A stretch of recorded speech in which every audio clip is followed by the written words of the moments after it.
राजकारणामध्ये वेगळे वेगळे डावपेच खेळले जातात हे सगळ्यांना माहिती आहे, परंतु इतके कुटील डाव टाकले जातील असं कुणालाही वाटत नव्हतं। जसं उन्हाळा आला की लोकांना टरबुजाची आठवण येते, लोकांना द्राक्षांची आठवण येते, परंतु आता टरबूज पाहिलं तरी भीती वाटते।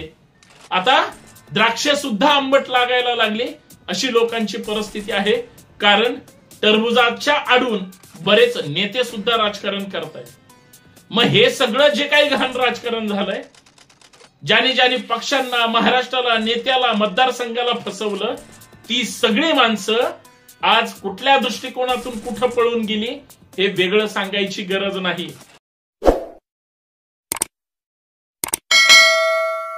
खरं तर या सरकारला सत्तेतून हकलून दिलं पाहिजे। नेते फक्त सुडाचं राजकारण करतात, नेते फक्त इतर पक्षाच्या नेत्यांना गृहीत धरून संपवण्याचं राजकारण करतात। केंद्र सरकारची मदत घेऊन केंद्र सरकारच्या एजन्सीच्या माध्यमातून बरेच नेत्यांवर आणि पक्षांवर ज्या पद्धतीचा वॉच ठेवून त्या पक्षांना संपवण्याचं काम सुरू आहे, महाराष्ट्रानं असं राजकारण कधीच पाहिलं नव्हतं। महाराष्ट्राच्या विकासाबद्दल, महाराष्ट्राच्या काहीतरी नवीन योजना आणण्याबद्दल या सरकारकडे काही सुद्धा नाही। सत्ताधारी पक्षात 3-3 पक्ष युतीचं सरकार म्हणून काम करतात, परंतु फक्त आमदार फोडणे, खासदार फोडणे, आता तर सध्या पदाधिकारी पळवणे इथपासूनच सुरुवात झालेली आहे। म्हणजे या महाराष्ट्राचं देशाच्या राजकारणाशी तर काही संबंध राहिलेलाच नाही, कारण महाराष्ट्राचं राजकारण इतकं बदनाम करून टाकलं की महाराष्ट्रातल्या राजकारण्यांना आता घाबरून राजकारण करावं लागतं।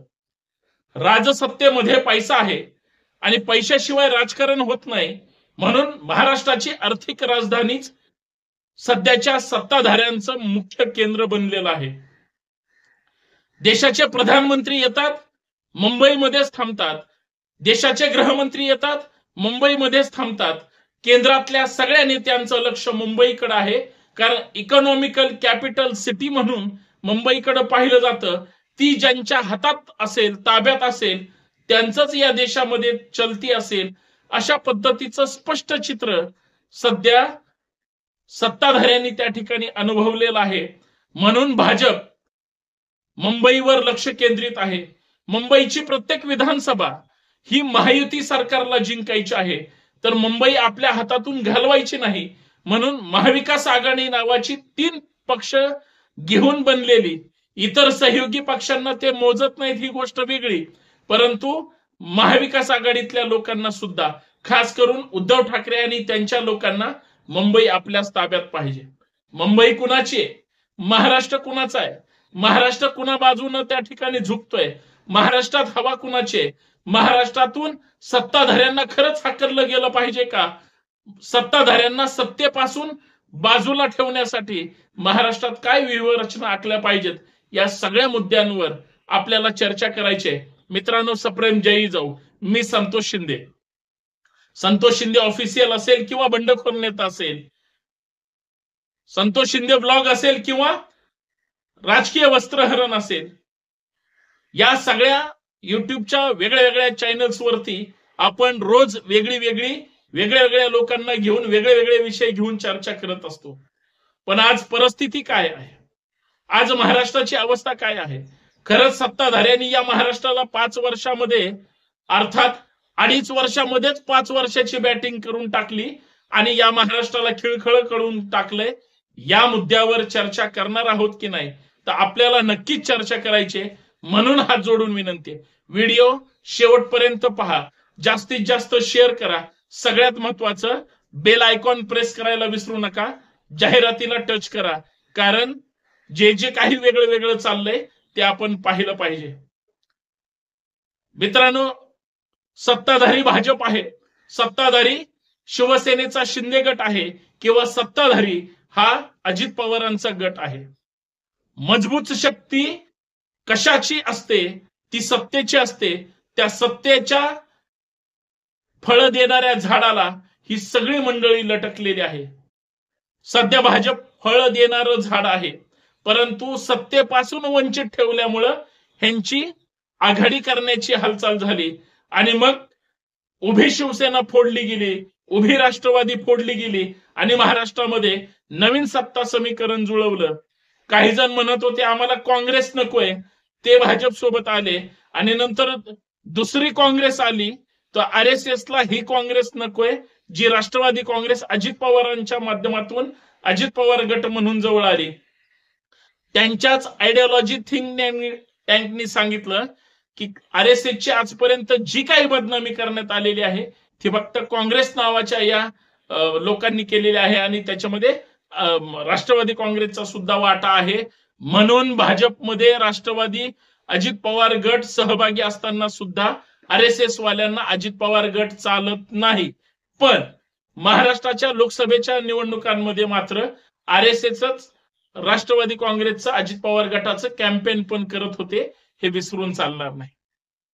या सत्ताधाऱ्यांनी उद्धव ठाकरेंचं सरकार पाडून बरोबर सत्तेमध्ये येण्याचं काम केलं, परंतु सत्तेमध्ये येत असताना मात्र महाराष्ट्राची उभी वाट लावलेली आहे. त्याचे काही महत्वाची उदाहरणं मी आपल्या समोर मांडण्याचा प्रयत्न करतो. शिवसेनेतले जे जे काही बडे नेते होते, उद्धव ठाकरेंचं खंबीर पाठबळ होतं, त्या सगळ्यांच्या मागे ईडी लावली, त्या सगळ्यांच्या मागे चौकशी लावली, त्या सगळ्यांच्या मागे जी भुंगे लावले, या लोकांना पर्यायच नव्हता. एक तर भाजपमध्ये सहभागी होणं किंवा भाजप सोबत जाणं. नेत्यांना झोप नव्हती, त्यांच्या कुटुंबातल्या लोकांना झोप नव्हती, कार्यकर्त्यांना झोप नव्हती. चमत्कार घडला, उभी शिवसेना फोडली. ज्यांच्या माग ईडीचं आणि इतर गोष्टीचं सावट होतं ते सगळे शिंदे गट म्हणून त्याच्यामध्ये त्याच नावेमध्ये सहभागी झाले आणि भाजपच्या समुद्र किनाऱ्यावर जाऊन ते विसावले. तीच परिस्थिती राष्ट्रवादीची होती. अजित पवारांसहित सगळ्यांच्या माग ईडीची वेगळ्या वेगळ्या गोष्टीची चौकशीचा सिलसिला सुरू होता. हसन मुश्रीफ असतील, छगन भुजबळ असतील, असे त्यांच्याकडचे सुद्धा शेकडो नेते भाजपच्या यादीवर होते. त्या किरीट सोमय्याला जाऊन विचारा की कशा पद्धतीचे भुंगे पाठीमागे ह्या सगळ्यांच्या लावले गेले होते. स्वतः मी जर खोटं बोलत असेल किंवा माझ्याकडून एखाद्या नेत्याचं चुकून नाव जात असेल तर छगन भुजबळांना जाऊन विचारा ईडीचा भुंगा कशा पद्धतीनं मागे लावलेला होता. एवढंच काय, ईडीच्या भीतीनं हसन मुश्रीफांनी कोल्हापूर सोडून पुण्यामध्ये आले होते. तिकडं आणि इकडं एका वेळेस रेड पडल्या होत्या. उभा महाराष्ट्र जाणतोय, उभा महाराष्ट्राला माहितीये त्यांच्या पत्नी सुद्धा कशा ढसाढसा रडल्या.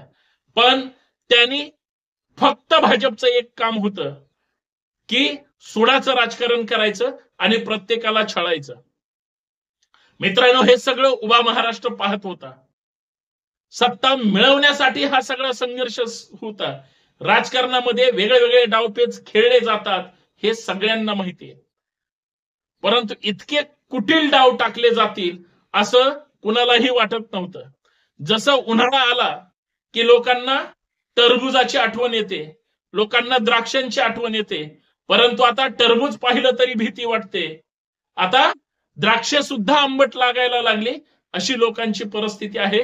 कारण टरबुजाच्या आडून बरेच नेते सुद्धा राजकारण करतायत.